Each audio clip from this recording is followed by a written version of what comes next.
Se cierra el tapón del Darién, una solución de pañitos húmedos. Los vuelos charter que han salido desde Panamá con distintos migrantes han servido. Este es el tema de análisis hoy aquí en Impolitic, donde nuestro entrevistado dará tarjeta roja a quién en segundos.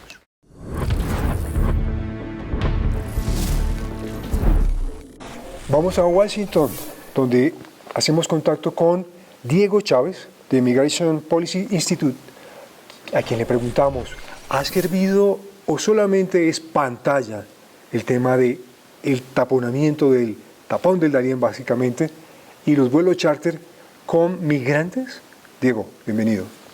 Muchas gracias, Alexander. Si bien este tipo, digamos, de políticas de cerrar el Darién son políticas muy efectivas en el corto plazo, en el mediano y en el largo plazo, tienden a no ser tan efectivas y tienden a tener además otra serie, digamos, de consecuencias que agravan mucho más la situación, como los temas de protección de la población migrante. Con lo ocurrido o lo que está pasando en Venezuela, puede aumentar el éxodo.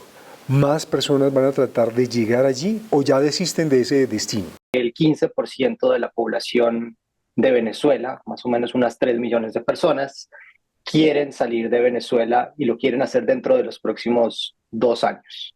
De ellos, 1.5 millones de personas, la mitad, digamos, de ese grupo, digamos, de personas, quisiera hacerlo dentro de los próximos 6 meses. Eso nos arrojó, digamos, el estudio antes de las elecciones.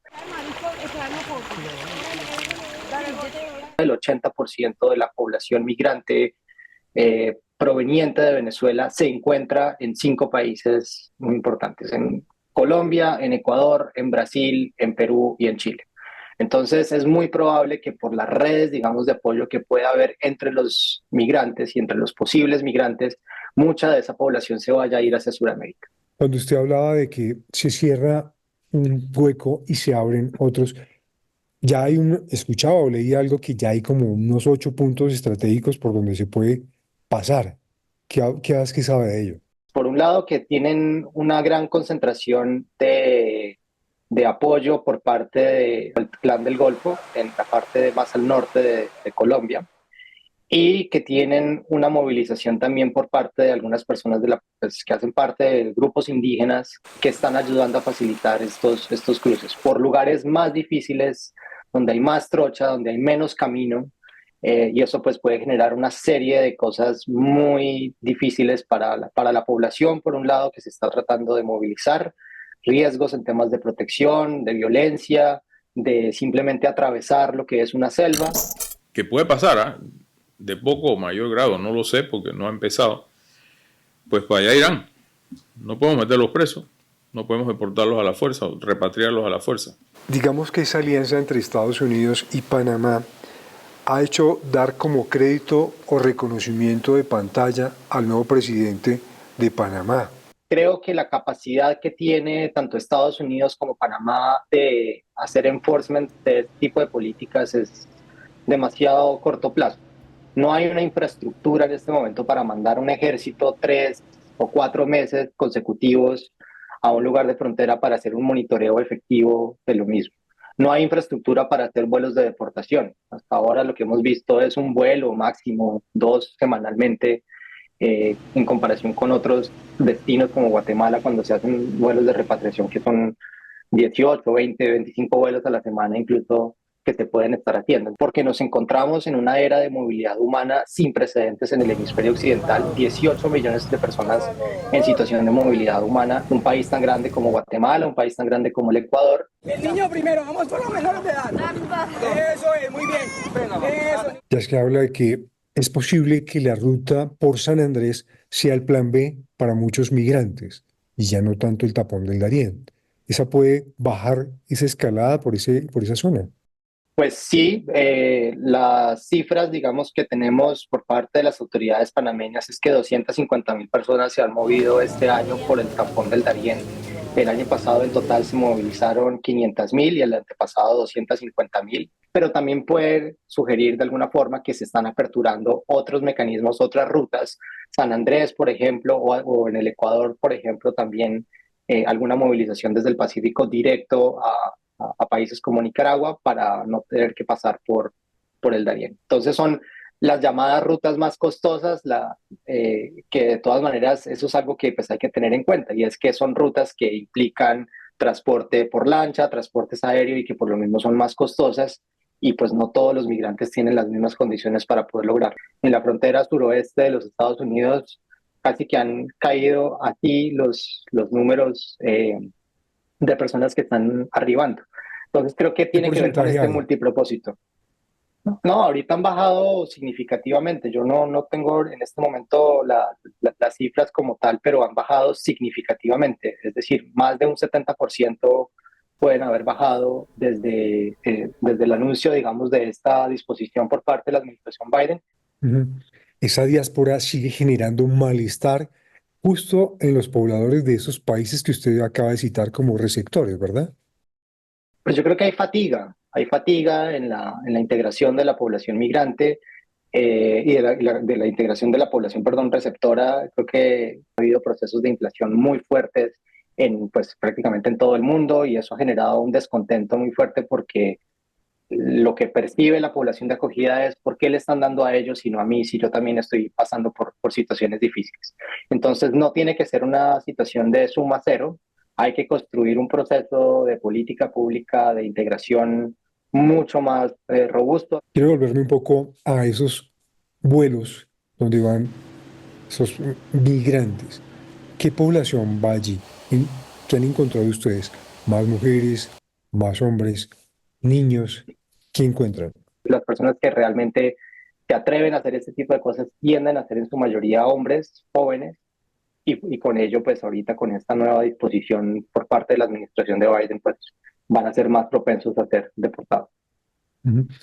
Finalmente no termina siendo una operación desgastante porque muchos de estos migrantes más se tardan en llevarlos que ellos se estén devolviendo.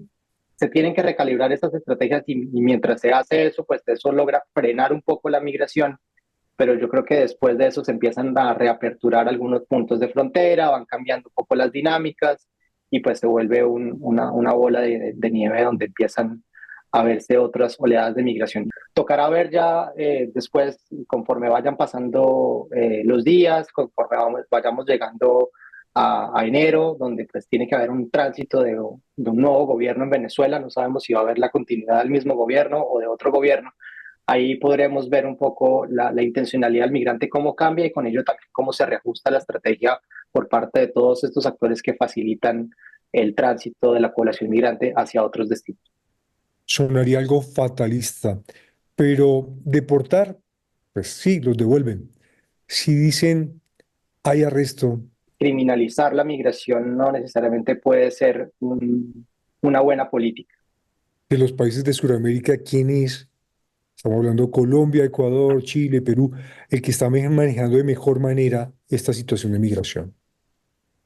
Pues Colombia ha hecho un esfuerzo tremendo.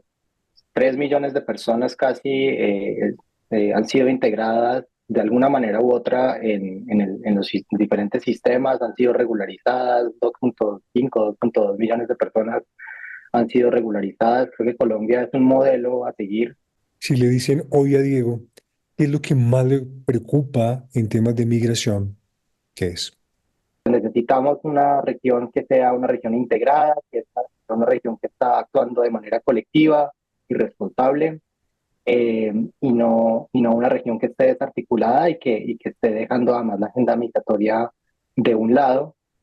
Pero esa no es la misma percepción que tienen otras personas y es la pérdida de oportunidad, la pérdida de capacidad de ingresos o recursos cuando le pagan un salario y obviamente la persona migrante recibe algo menor de lo acostumbrado, ¿cierto?